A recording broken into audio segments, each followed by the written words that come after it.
नमस्कार। जय जय श्री सीताराम। आज हम बात करेंगे कि गणेश चतुर्थी क्यों मनाते हैं और उसके संबंध में प्राचीन कथानक क्या है और आधुनिक समाज में किस प्रकार का स्वरूप हमको प्राप्त हो रहा है। शिव पुराण के अनुसार भाद्रपद मास पक्ष की चतुर्थी तिथि को मंगल मूर्ति गणेश जी की अवतरण तिथि के रूप में बताया गया है, जबकि गणेश पुराण के मत से यह गणेशा अवतार के नाम से जाना जाता है। गणपति का अर्थ होता है गण और पति, अर्थात गण मतलब पवित्र और पति मतलब स्वामी, अर्थात जो पवित्रकों का स्वामी हो उसे हम गणपति कहते हैं। पवित्र किसे कहते हैं? देवताओं को।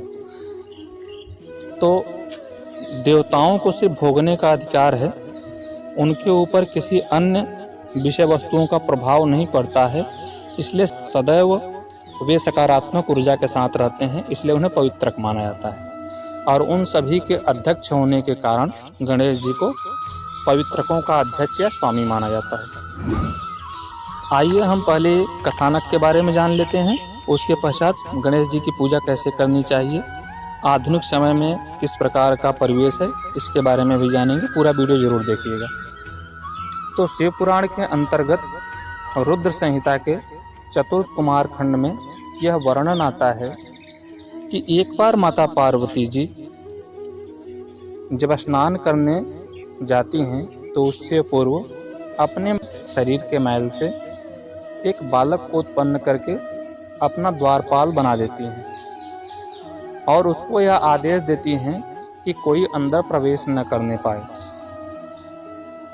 जब महादेव प्रवेश करने के लिए प्रयास करते हैं तो गणेश जी उनको रोकते हैं, जिसके बाद गणेश जी के साथ शिव जी और उनके गणों से घनघोर युद्ध होता है।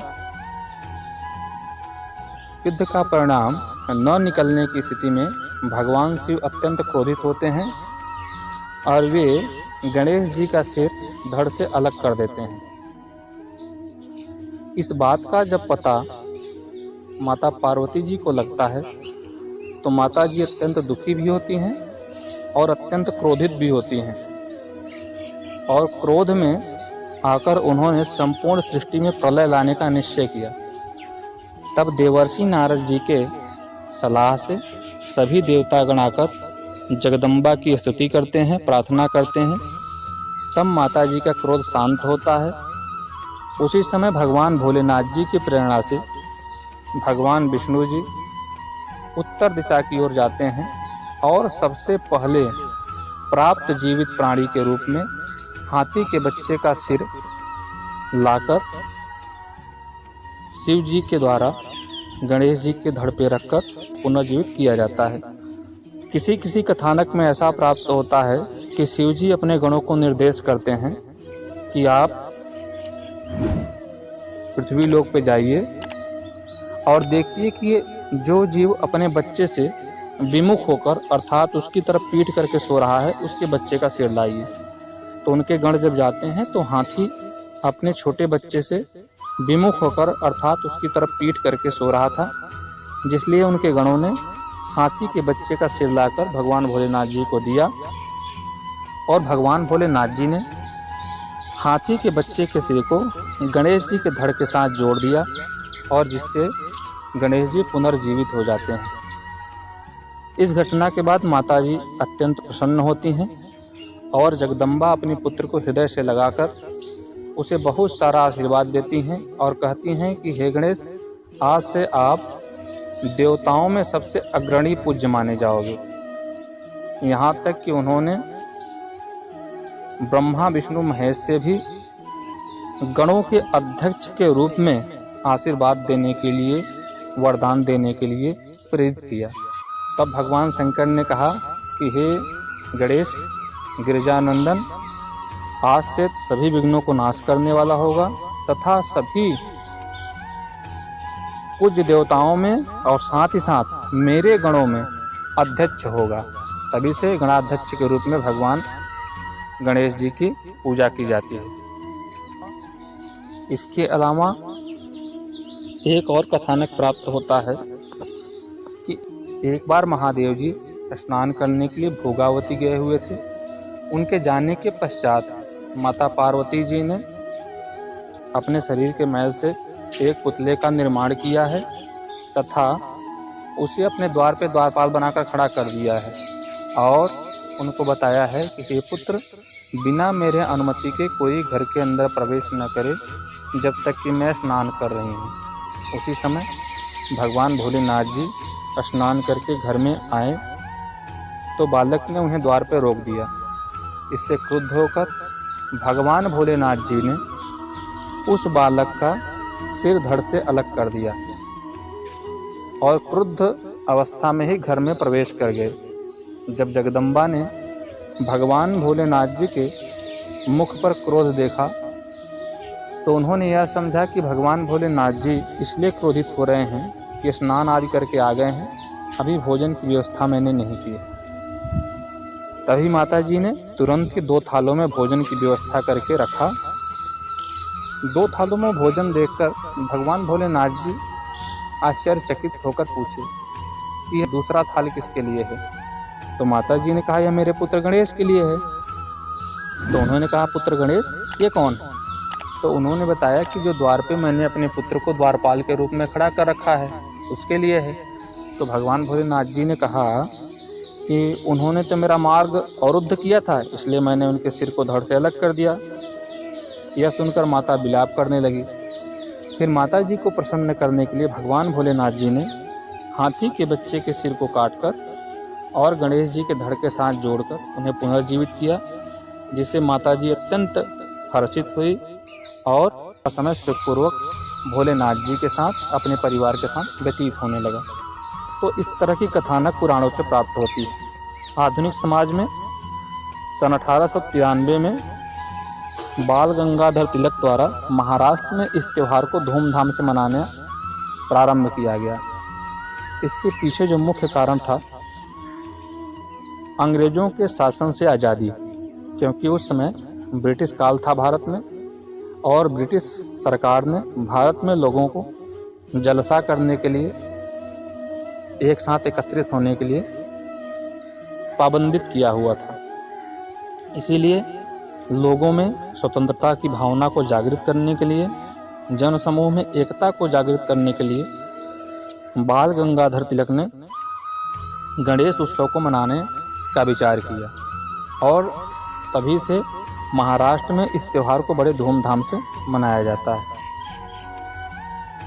ग्लोबलाइजेशन के इस दौर में यह त्यौहार महाराष्ट्र से निकलकर भारत के अन्य राज्यों में तथा आज के परिवेश में संपूर्ण विश्व में जहाँ जहाँ पे भारतीय संस्कृति के पुष्प पल्लवित हैं वहाँ पे इस त्यौहार को बड़े ही धूमधाम से मनाया जाता है। इस त्यौहार में जो मनाने की प्रक्रिया है इसे 4 चरणों में पूरा किया जाता है। सर्वप्रथम भगवान को स्थापित करना, दूसरा उनका षोडशोपचार पूजन करना, तीसरा विसर्जन के समय उत्तर पूजन हवन करना और गणेश जी की प्रतिमा को विसर्जन करना। भगवान की पूजा करने के लिए सर्वप्रथम गणेश चतुर्थी के दिन प्रातःकाल उठकर नित्य क्रिया से निवृत्त होकर स्नानादि करके गणेश जी की प्रतिमा को लेने के लिए जाएं तथा आदर के साथ गणेश भगवान की प्रतिमा जो कि प्राकृतिक रूप से बनाई गई हो, अर्थात किसी भी ऐसे रसायन का प्रयोग न किया हो जिससे प्रकृति को हानि हो, ऐसे विग्रह को खरीद कर अपने घर लाना है तथा सुंदर एक झांकी का निर्माण कर या एक बजूटा बनाकर उसके ऊपर पीले वस्त्र आदि फैलाकर और उसके भगवान गणेश जी को स्थापित करना है। तत्पश्चात प्राण प्रतिष्ठा करके स्वस्ति वाचन कराकर किसी भी के द्वारा संकल्प आदि से सेवित करके गणेश जी की पूजा करना है। साथ ही साथ गणेश जी के साथ रिद्धि सिद्धि की पूजा करना है तथा जो गणेश जी को अत्यंत प्रिय है दूर्वा और भोग में मोदक, सुपारी, पान, फल इत्यादि भगवान को अर्पित करके आरती करनी है तथा प्रतिदिन सुबह शाम भगवान की सुंदर पूजा आरती करनी है तथा जो 10 दिन तक हम भगवान गणेश जी को अपने घर में रखते हैं, उस समय हमें अच्छे भोजन को ग्रहण करना है, भक्ष्य अभक्ष्य का विचार रखना है, संयमित जीवन व्यतीत करना है और अच्छे विचारों से हमको रहना है। और गणेश जी से प्रार्थना करना है कि सभी नकारात्मक विचारों से हमको बचा के रखें, हमारे अंदर अच्छाइयाँ लाएं, हमें समाज के लिए उपयोगी बनाएं, हमारे द्वारा किसी भी प्राणी मात्र का अहित न होने पाए, इस कामना के साथ इस पूरे अनुष्ठान को करना चाहिए। और उसके बाद महाराष्ट्र में तो यह परंपरा है कि तीसरे दिन, 5वें दिन, 7वें दिन या 10वें दिन सत्यनारायण भगवान की कथा सुनकर हवन इत्यादि करके भंडारा यथासंभव करके गणेश जी की प्रतिमा का विसर्जन किया जाता है। तो हमें भी जो लोक परंपरा हो उसके अनुसार इस क्रिया को करनी चाहिए। गणेश जी का जो विसर्जन उत्सव होता है, हमें यह ध्यान रखना चाहिए कि जिस प्रकार से हम गणेश जी को विसर्जित करते हैं, उसी तरह से अपने अंदर के विकारों को, बुरी कामनाओं को, बुरी भावनाओं को, बुरे विचारों को सभी को त्यागना है और उसको भी विसर्जित कर देना है। एक जो विडंबना है इस त्यौहार की, जो हमको प्रायः देखने को प्राप्त होती है कि वर्तमान में लोग गणेश जी के जो विग्रह को, मॉडर्न विग्रह को खरीदते हैं कि सेल्फी लेते हुए गणेश जी, रॉकेट पे बैठे गणेश जी, जहाज के ऊपर बैठे गणेश जी और तरह तरह के जो व्यंग वाले चित्र होते हैं वह लाके स्थापित करते हैं। हमको भगवान के सौम्य स्वरूप को, जो हमको प्रिय लगे, हमारे हृदय को प्रभावित करे, ऐसे स्वरूप को लाना है घर पे। प्रतिमा जो है प्रसन्न चित्त होनी चाहिए, ऐसा हमको आभास हो। साथ ही साथ उस प्रतिमा का निर्माण प्लास्टिक से, लोहे से, प्लास्टर ऑफ पेरिस से न किया गया हो तथा उसमें ऐसे पेंटिंग, केमिकल या रसायन न लगे हों जिससे जहां हम विसर्जित करें तो उसके अवशिष्ट के द्वारा जलीय जीवों को हानि पहुंचे या पर्यावरण प्रदूषित हो। प्रयास करना चाहिए इतनी बड़ी ही प्रतिमा को घर में लाएं कि हम उसकी सेवा भी कर सकें और विसर्जन के समय उसके द्वारा पर्यावरण भी प्रदूषित ना हो।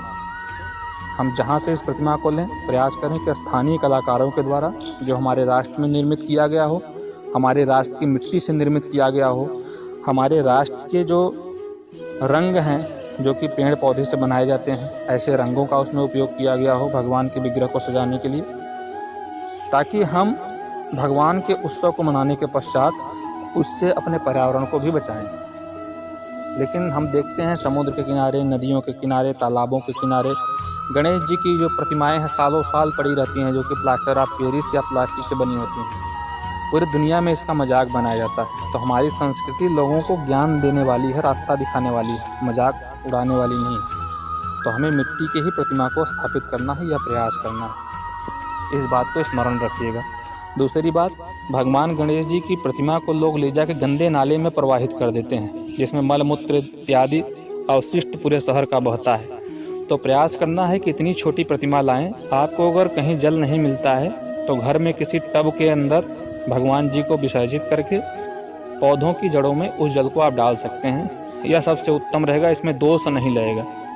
तो गणेश जी को अवश्य अपने घर में लाएं ताकि आपके जीवन की विघ्न बाधाएं दूर हों। लेकिन विसर्जन के समय जरूर ध्यान रखें और भगवान के विग्रह को खरीदते समय कि इतना बड़ा विग्रह लाएं जिसको हम आसानी से विसर्जित कर सकें और उसकी सेवा भी कर सकें।